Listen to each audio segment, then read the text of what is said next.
Bom dia, meus amigos. Estamos aqui em mais um vídeo da série de vídeos do Setup JJ, tá? Essa é a terceira e última parte da trilogia, né, dos vídeos do Cephard Club, né, os segredos do Clube Cephard de Investimentos, Setup JJ. Aqui estão as redes sociais para quem se interessar em seguir, tá bom, pessoal? É importante sempre fazer esse disclaimer, que não se tratam de recomendações de compra ou venda de nenhum ativo. Eu não sou analista de valores e nem comercializo análises nem outra coisa qualquer. Tratam-se apenas de visões pessoais compartilhadas aqui, minhas opiniões, minhas perspectivas de mercado a partir de dados, né, de mercados e no caso aqui desse texto que eu considero muito valoroso, tá? A tela do Setup JJ é essa aqui, tá bom? Onde o objetivo é obter o maior resultado com a maior eficiência possível. E o slogan do Setup é esse, tá, pessoal? Grandes ganhos, pequenas perdas, tá? A tela do Setup é essa, né?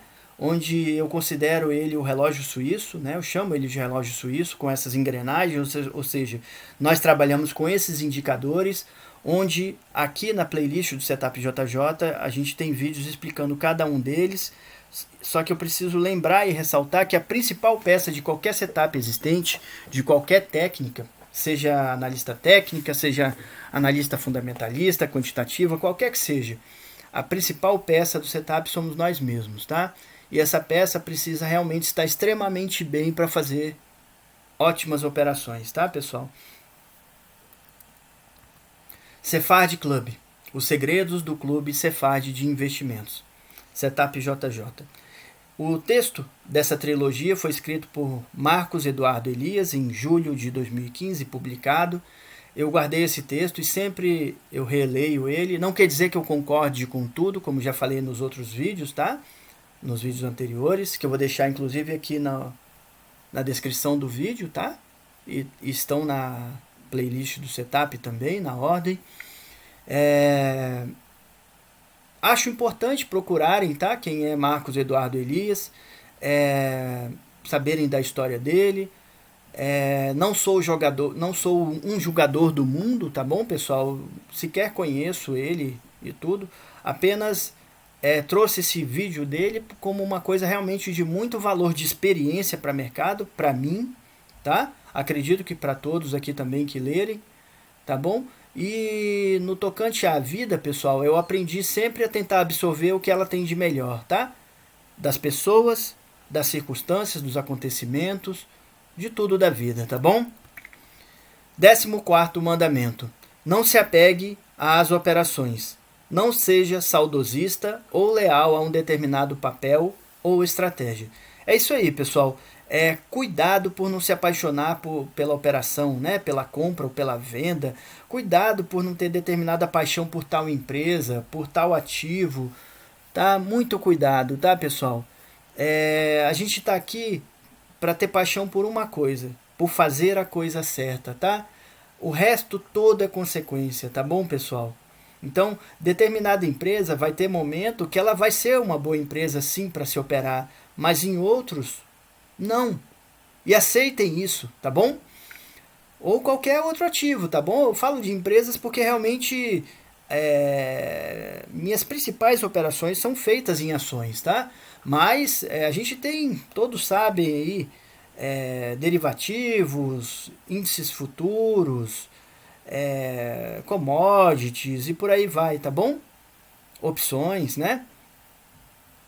A época em que comandava as operações de corretagem para pessoa física no Banco Nacional de Paris, convivia com um cliente que havia perdido uma fortuna com ações da então chamada Globo Cabo. Hoje é a NET, que fechou o capital. Para descontrairmos, apelidamos o ativo de Globo Nabo. Pessoal, a NET hoje é uma empresa que está no grupo da Vivo, né? Tá? Então, as ações da Vivo incorporaram a NET, tá? Então, ela não está mais com capital fechado. Em 2015 estava quando foi escrito esse texto, tá? O mais interessante é que ele queria recuperar os 5 milhões de dólares perdidos em Globo Cabo, operando somente essas ações, sentimento de vingança, né, pessoal? Extremamente negativo, né, para o operador de mercado, tá bom? É como se fosse uma vingança, ou um desafio idiota, ou como se a ação devesse algo a ele. Propunhamos uma lista de outras ações com grande potencial de apreciação, mas ele colocou na cabeça que iria recuperar o capital só com as Globo Nabo. Nenhuma das outras 300 ações listadas na bolsa interessavam. Ele havia se tornado um especialista em perder dinheiro investindo em uma única companhia. Um dia, perdi a paciência e lhe chamei a atenção. Pare com isso, compre o EG, Ultrapar, Ambev, Guararapes, Embraer, qualquer outra coisa. 5 milhões de dólares valem a mesma coisa, independentemente de terem sido feitos a partir de A ou B. Este é um erro muito comum, óbvio e fácil de corrigir. Desapegue-se de suas ações prediletas. Parta para a próxima. Importante, tá, pessoal? Muitos bons gestores já acabaram com suas carreiras porque encanaram com alguma ação, tá? 15º mandamento. Ame seus erros. É isso aí, pessoal. Uma das coisas que eu faço é nunca esquecer dos meus erros, tá? Para não repeti-los. Eu lembro que o relativo grande, tá? Porque eu nunca tive uma grande perda no mercado. Eu sempre trabalhei com grandes ganhos e pequenas perdas, tá? Mas uma perda que me chamou muito a atenção, a última, e que eu não esqueço de jeito nenhum, foi uma operação de 2020 em BBDC4, né? E foi uma operação tola, tá? Eu insisti no imponderável, tá? Então ame seus erros sim, não se esqueça deles para não repeti-los, tá? Aprendam, recebam a lição, tá? Com amor mesmo. E se o negócio melhor aparecer na sua frente, não tenha dúvidas de abandonar o atual. Há quem esconda os erros. Quem não errou, não fez. Seus erros são suas credenciais e demonstram sua experiência de aprendizado. É como diz o ditado, né, pessoal? As cicatrizes no nosso corpo demonstram as lutas que a gente travou, né? E que a gente venceu, que a gente continua vivo e de pé, tá bom? E essas cicatrizes servem para que cada ponto de cicatriz seja observado com cuidado, seja defendido, não seja aceito um novo ataque ali naquela mesma cicatriz, tá bom? Releia o 6º mandamento, fail fast. Há quem diga ainda que o importante é acertar mais do que errar, ou seja, ter um bom hit rate. Estou convicto de que essa é uma afirmação falsa. Você pode errar quanto quiser, contanto que erre rapidamente e perca pouco. E quando acertar, mesmo que tenha sido uma vez na vida, que o faça de forma grandiosa. Essa é a história do hoje festejadíssimo Jorge Paulo Lemann e sua turma. Erraram muito mais do que acertaram, e acertaram uma única vez, na Ambev. Outro ponto importante: um trader não tem um ramo de atuação e seu leque de possibilidades é amplo. Hoje você pode plantar soja em Rondonópolis, ontem ter operado dólar no BTG e amanhã vender lingerie pela internet. O trader quer comprar barato e vender caro. Ou como dizia Samuel Klein, fundador das Casas Bahia, tá, pessoal? O negócio das Casas Bahia é comprar por 1 e vender por 2. Não há incoerência em mudar de ramo. O Banco Garantia virou uma cervejaria, o restante faliu e foi vendido por R$1 ao Credit Suisse. 16º mandamento. Só confie na sua intuição se ela puder ser explicada ou racionalizada. Eu não acredito em intuição, não acredito em feeling, não acredito nessas coisas no mercado financeiro, tá, pessoal? Inclusive, eu sempre digo que quem ganhou muito dinheiro com feeling foi só Maurice Albert com aquela música Feelings, né? Fora isso, a questão é estudo, é racionalidade, tá bom, pessoal? E, claro, risco, administração de riscos, né? E depois administração de ganhos também para não devolver, tá bom? Recomendo as seguintes leituras: Thinking, Fast and Slow, de Daniel Kahneman, e Blink, de Malcolm Gladwell. Eu até citei o livro do Daniel Kahneman, tá, pessoal? Ainda recomendo também os livros do Richard Thaler, tá? Além também desse ótimo livro do Malcolm Gladwell. Obras-primas sobre a intuição e o pensamento estruturado e o ato reflexivo. Há questões sobre as quais precisamos nos debruçar, a miúde detalhadamente. Outras, como fugir de uma cascavel ao som do seu guizo, nos demandam uma ação imediata, da qual depende nossa sobrevivência. Tipicamente, e sem exceções, os investimentos nos demandam diligência e zelo, além de insights. O diabo está nos detalhes. Quando tratamos de fazer negócios, você é intuitivo? Ótimo. Os maiores investidores do planeta são como você. E 50% do seu caminho está percorrido, mas sua intuição deve ser racionalizada. Seu racional deve ser destrinchado e suportado ponto a ponto. Pessoal, esse trecho do texto aqui, eu interpreto ele trazendo aquele termo que eu pedi para procurarem no dicionário ou na própria internet, né? Serendipidade, tá bom? Muita coisa que é chamada às vezes de intuição está dentro da experiência de coisas que a gente adquire a tal ponto que já estão formadas no nosso córtex, né? Que estão dentro do nosso subconsciente e vêm como um pensamento automático, né? Como citado o próprio Fast and Slow, né? O pensamento rápido e devagar. O rápido nessa questão é isso, é o nosso subconsciente. Se a gente alimenta nosso subconsciente com conhecimentos de valor, esse conhecimento será retribuído em formato de serendipidade, em formato de intuição, tá bom? E assim são as raízes que todo final de vídeo eu falo. Essas raízes fazem parte disso, tá bom? E tudo deve ser checado contra a realidade, com fornecedores, clientes e concorrentes. Depois deste inexoravelmente longo processo, pode ser uma imersão de 6 horas com uma exímia equipe multidisciplinar. Você está pronto para investir. Lembre-se, depois de investido, monitore seus investimentos. Se sua tese for contrariada ao longo do tempo, desmobilize o capital sem dó, sem piedade. É isso aí, pessoal. Grandes ganhos, pequenas perdas, tá? Você viu que sua operação não foi para frente? Zera. Pequenas perdas. Sai enquanto seu prejuízo é pequeno, tá?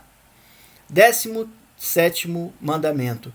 Cuidado com wishful thinking, ou seja, cuidado com pensamento positivo, tá? Claro que é importante a gente ter pensamento positivo, mas tudo na vida pode fazer bem ou mal dependendo da intensidade e do lugar que é utilizado, tá? Suponhamos que você tenha comprado um imóvel na Vila Leopoldina, sobre a ótica de investidor. Você supõe que a área se valorize, você deseja que isso aconteça e esse desejo passa a contaminar seu raciocínio. Um amigo me deu uma ótima notícia. O Safra está interessadíssimo em fazer um retrofit em todo o bairro e deve comprar muitos imóveis na região, fazendo o preço subir. Pergunta-se, esse seu amigo detém imóveis na região? Qual é a fonte da informação? Na verdade, você não quer se questionar. Essa notícia te faz ganhar o dia e agora você enfeita ainda mais. Conta aos amigos, imprime um tom de urgência na voz sugerindo que todos tenham um quinhão desse bairro. Você também vira os olhos para as más notícias e não quer saber daquele terreno que foi vendido a preço de banana há alguns dias na região, ou dos inúmeros imóveis vagos. É isso aí, pessoal. Cuidado com as coisas. Às vezes a pessoa pensa tão bem sobre algo que ela se obriga a acreditar que aquilo lá realmente é bom. Muitas vezes não sendo, tá? A gente tem que olhar as coisas com razão, tá? Com realidade, tá bom? Você está em wishful thinking. Deve envolver a racionalidade. Entenda que o wishful thinking é diferente de uma visão. É um dom ser visionário e não há nada de errado nisso. Ruim é fantasiar em cima do comportamento de outros. Muitas vezes eu incorri neste erro e invariavelmente perdi dinheiro. Há uma diferença enorme entre o que o controlador de uma empresa poderia fazer e o que ele de fato vai fazer. Sobre INEPAR ou HRT, desenvolvi teses economicamente interessantes e que poderiam ser perseguidas pelas empresas. Mas ao conversar com o Atilano ou com o Márcio, Notava que eles não estavam alinhados com o meu plano. A cabeça deles era outra e isso que valia. Minha tese de investimentos era um plano platônico que estava na minha cabeça e que não seria implementado. Não obstante, mantive meus investimentos por conta desse potencial de apreciação caso meu plano fosse implementado. A suposição: se a empresa tem condições de fazer, ela fará. É ingenuidade e beira a loucura. Entretanto, o wishful thinking é um fenômeno bastante comum entre investidores. Um dos erros mais recorrentes e fatal. Ou seja, querer acreditar, né? Viés, tá? Efeito halo, tá? 18º mandamento. O universo não conspira para que você fique rico. E nem para que você fique pobre, tá bom, gente? O universo simplesmente é o universo, tá bom? Nós não somos tão importantes quanto muitas vezes a pessoa imagina, né? E alguns chegam ao ponto do narcisismo, né? Tem um amigo que é rabino e que, à época em que me procurou, não sabia lidar com investimentos em ações. Mas ele queria que eu lhe sugerisse um portfólio. Recomendei que investisse em um dos nossos fundos, com um bom track record e com gestão ativa dinâmica. Ele não quis, e como temos muita intimidade, me revelou o motivo. Achava caro pagar 2% em taxas de administração, além de um FII de sucesso. Eu não gosto de sugerir carteiras, mesmo que repliquem os fundos, porque ajustamos, desinvestimos de posições e trazemos cases novos. Acontece que simplesmente aconselhar a cesta de ativos constituída fica estática e não acompanha esses ajustes. Geralmente, essa turma do FII lunch acaba perdendo. É isso aí, pessoal. Muitas vezes a pessoa quer seguir a carteira de alguém e isso é impossível, porque a gente sempre está ajustando carteira, tá? Uma hora um ativo está sendo bom para mim e outra hora não está sendo mais, eu tiro ele e coloco talvez outro, ou deixo o dinheiro até parado, ou o dinheiro numa tesouro direto, o que for, entendeu? É complicado indicar carteira para alguém, tá? E é complicado alguém seguir também, porque essa carteira vai ser alterada, tá? A qualquer momento, tá? De qualquer forma, me vi uma saia justa e dei algumas ideias de investimento ao rabino. Algumas semanas depois, ele marca uma nova reunião, desta vez em caráter de urgência. Atendo-o. Marcos, perdi em poucos dias mais de 10% do meu capital. AB, meu caro, o mercado pesou por conta do SARS na Ásia. Isso é assim mesmo, mantenha sua posição, posto que continua em bons cases, com o investment return preservado. Não posso, estou sofrendo muito e não sei o que dizer à minha esposa. Não diga nada, não dê satisfação. Marcão, acho que Deus está me castigando por ter sido ganancioso. AB, você então é a pessoa mais importante do que Deus, porque Ele fez com que todos os mercados globais caíssem para te dar um castigo. Ele caiu em si, ajustou o chapéu de volta à cabeça e foi embora. Saiu pensativo, embora ainda contrariado. Manteve a posição, mesmo suportando a pressão familiar, e fez 3 vezes o capital investido em pouco menos de 2 anos. Deus não tem nada a ver com o seu sucesso ou fracasso profissional ou econômico. Ele se ocupa de coisas mais importantes, como criar mundos e se divertir com isso. Da mesma forma, o grande tenista André Agassi não gostava de Michael Chang, que, por simples motivo, quando o sino-americano ganhava uma partida, ajoelhava e agradecia a Deus. Agassi pensava, o que Deus tem a ver com a nossa partida? E por que Deus preferiria que ele ganhasse e eu perdesse? Chang mostrava uma atitude tão estúpida que causava ojeriza a André. Deixe Deus de lado nesses casos, tá, pessoal? Ele criou uma bênção, que é o mercado. Saímos da selva por conta desse advento humano divino. Ou, se preferir, no que tange aos investimentos, faça a sua parte, pois isso é o que importa. 19º mandamento. Saiba lidar com o pior, ao invés de esperar o melhor. É isso aí, pessoal. É o que a gente falou anteriormente aí, né? A gente tem que estar preparado para a luta, tá? Preparado para fazer as melhores escolhas, tá? Preparado para ter atitude vencedora, tá? A gente não tem como prever futuro realmente. A gente trabalha com probabilidade. Se essa probabilidade de ganho não foi concretizada, zera. Pequenas perdas, tá? Grandes ganhos, pequenas perdas. É assim. Muitos preferem as boas notícias, mas as boas notícias podem esperar. As más notícias nos demandam uma ação. Temos que nos defender ou atacar. Treine-se para ter as más notícias o quanto antes. Eu sempre peço a todos que me cercam as más notícias imediatamente. Fico irritado se sou poupado disso. É injusto porque eu tenho o direito de agir ou de elaborar minha estratégia, ao invés de ter um bom final de semana. 20º e último mandamento. Fuja da opinião da maioria, né? Essa frase, ela é derivada da frase de Bernard Baruch, né? Um grande investidor que em 1929 saiu vencedor do crash, né? Da quebra da Bolsa de Nova York, tá? Nunca siga a multidão. Essa é a frase de Bernard Baruch, tá? Famosa. O que pensa a maioria está no preço, por definição. Essa afirmação pode ser provada matematicamente. Em alguns superciclos, a maré sobe e leva consigo todos os barcos.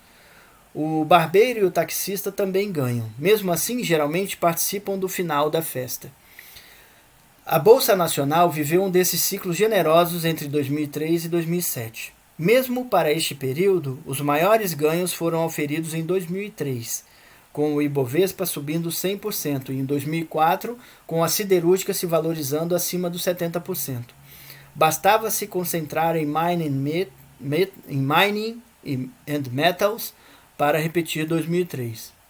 A maioria, entretanto, só para saber, tá, pessoal, o que ele está chamando de mining and metals, né, mineradoras e metais, eu chamo das metaleiras, tá? Eu sempre comento, né, que eu estou de olho nas metaleiras. Inclusive, nesse momento, quem está vendo os vídeos mais atuais das análises sabe que eu estou de olho nesse setor. Ainda para mim não apareceu o ponto de entrada, né? Até porque o próprio minério de ferro, né, em Dalian, China, tem caído, né? Então eu não vejo como um momento próprio para se entrar, tá? Até porque quem entrar agora ainda está entrando com a faca caindo, como eu falo, né? A tendência ainda é de queda, tá, pessoal? Mas uma hora vai chegar o ponto ótimo de entrada nisso, e quem entrar vai ganhar muito dinheiro, tá? Se preparem, fiquem de olho. Aprendam a escolher, inclusive, o timing, tá? Uma das escolhas importantes de mercado é escolher o timing certo, tá bom? O Kairos, né? A hora certa. A maioria, entretanto, entrou em 2006, especialmente em 2007 e 2008, ano da grande crise mundial deflagrada pela queda do Lehman Brothers, a crise do subprime, né? Seja um marketing contrarian, como Warren Buffett, Jim Rogers ou Mark Faber, ou fique fora do mercado. Em conclusão, o Clube Sefard opera até hoje. Os 3 fundadores estão na Forbes 1000 Richest, né? Os 1000 mais ricos da Forbes, tá? Forbes 100 Richest, né?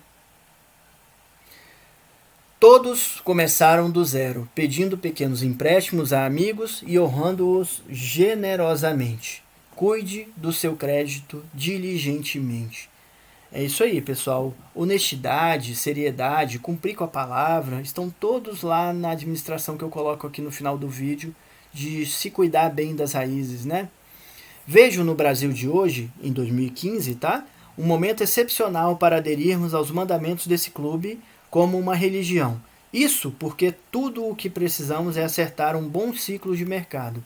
Para isso, precisamos entrar no momento de piores condições. Hoje, estamos na lona e isso é uma ótima notícia. É a roda do mercado. Marcos Eduardo Elias, julho de 2015. É isso aí, pessoal. Eu gosto muito desse texto. É um texto que eu leio de tempos em tempos, tá? Como eu falei, eu não concordo com tudo, né? Não sou o julgador do mundo para julgar ou não Marcos Eduardo Elias. Simplesmente estou aproveitando de uma coisa que eu considero muito boa que ele deixou pra gente aí, tá? Apesar de não concordar com todo, né? Mas o que eu concordo e o que eu vejo que possa me trazer benefício, eu levo comigo, tá bom? É isso aí, pessoal. Mais uma vez, vamos administrar bem nossas raízes, né? Com ótimas raízes, a gente conquista e mantém o sucesso, tá? Mais uma vez, muito obrigado a todos. Como todos sabem, esse foi o último vídeo, né, da trilogia do Clube Cefard que eu preparei. Estou publicando eles aqui em 3 dias seguidos, né? Então agora todos os 3 estão disponíveis aí. Espero ter trazido mais coisas de valor para todos, tá bom? Para que todos possam crescer juntos, inclusive eu junto também, tá bom? Então muito obrigado a todos, tá bom, pessoal? Água, fura pedra. Os